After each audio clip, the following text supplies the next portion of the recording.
been doing a good job. But I had no intention of putting a speaker card in until, you know, I looked around at the staff. You know, I see that Mr. Locke represents some color here. And so I would hope that, you know, that when we move forward, we kind of get into reflecting the diversity of this community with your staff. So that's why I want to, but anyway, I support everybody here. But I put it in to support Mr. Richards and also to make my comment about color. Thank you. I'll qualify that. Diversity. Diversify. Thank you, Mr. Menz.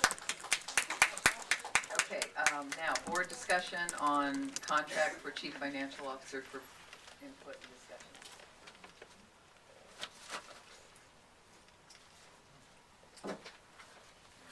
And actually, this is probably a contract where I have some concerns about our current state of our fiscal services department. I have some concerns that have arisen publicly about a lack of oversight, a security issue, and some accountability. And so I will be giving this contract some serious thought as we move forward to March 25th. Any other comments on 15.3?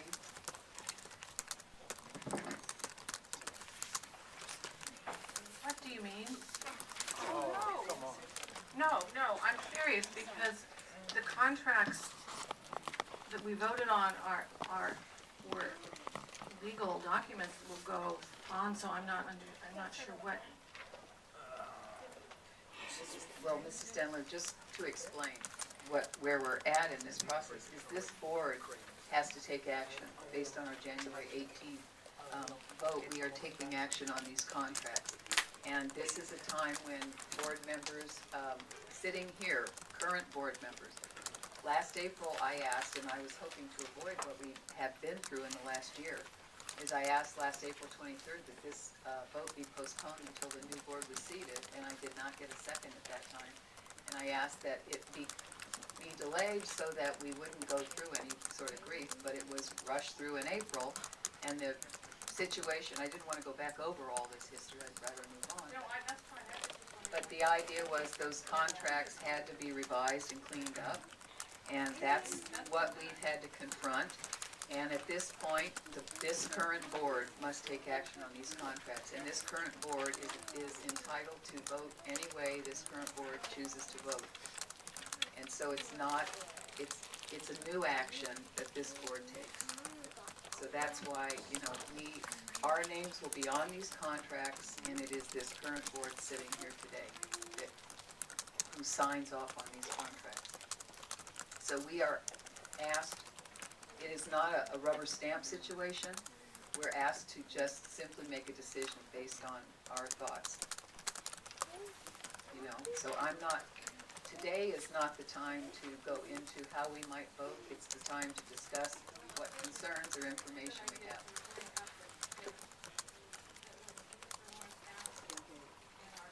Can't hear. Your microphone is probably not picking you up. Mr. Lawrence asked in one of our meetings, so we do understand that these contracts are legal, and the only thing that we will be doing when we have them cleaned up is clean them up.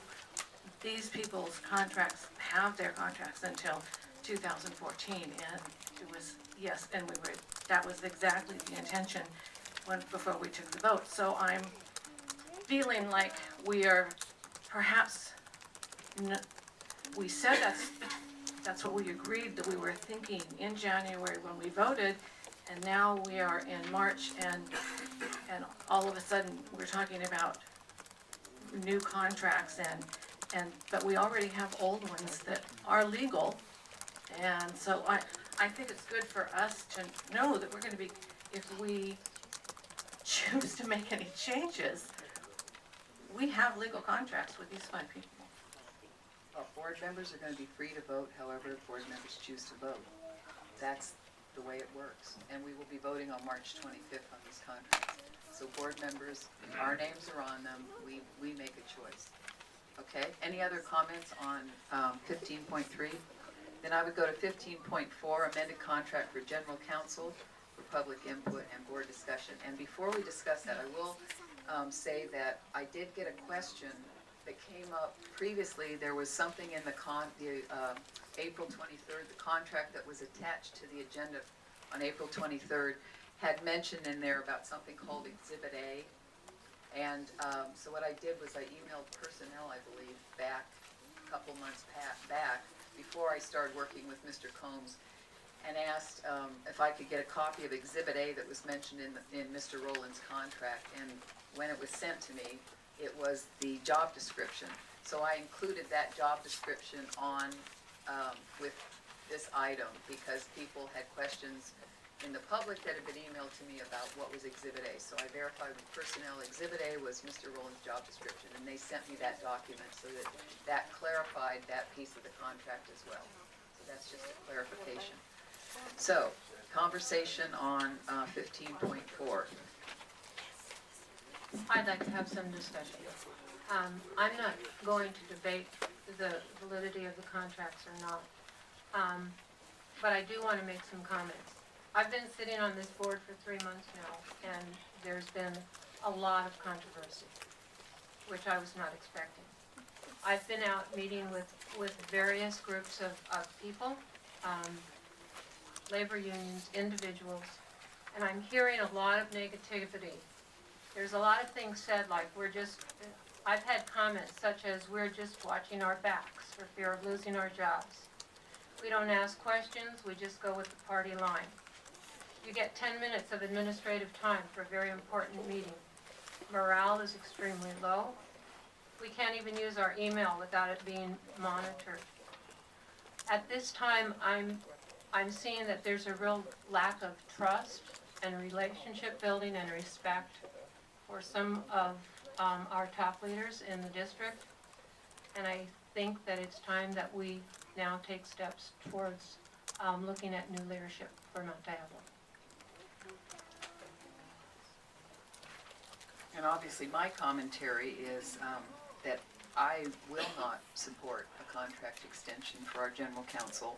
And I'm just going to say it tonight, that on March 25th, I will not be voting to extend that contract, because my statement is simple. Quite simply, a lawyer, particularly in-house counsel, is supposed to keep his client out of trouble, not generate trouble. And I'm feeling really caught myself, and I go back 2 years, but I'm feeling very caught myself in the last 3 months in a lot of controversy that was completely unnecessary. And I do believe that we have not been reasonably protected from this kind of controversy. And again, we're spending our time on issues that I don't believe are at all productive, that are undermining the morale and the health of our district. And so at this time, I myself absolutely am seeking new leadership in that arena. Any other board comment or discussion? Okay, hearing none, we go to 15.5, which is amended contract for superintendent for public input and board discussion. And I have a speaker card on this item from Debbie Hickey.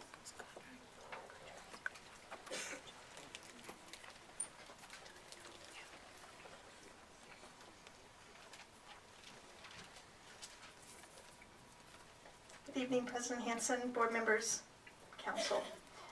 I'm here today to ask you to please make a decision on these contracts. As a public voter who voted for each and every one of you, and as an employee to this district, I am disheartened by some of the things that this district has done and from the response from this board. I believe you do owe us as a public and as an employee to help us.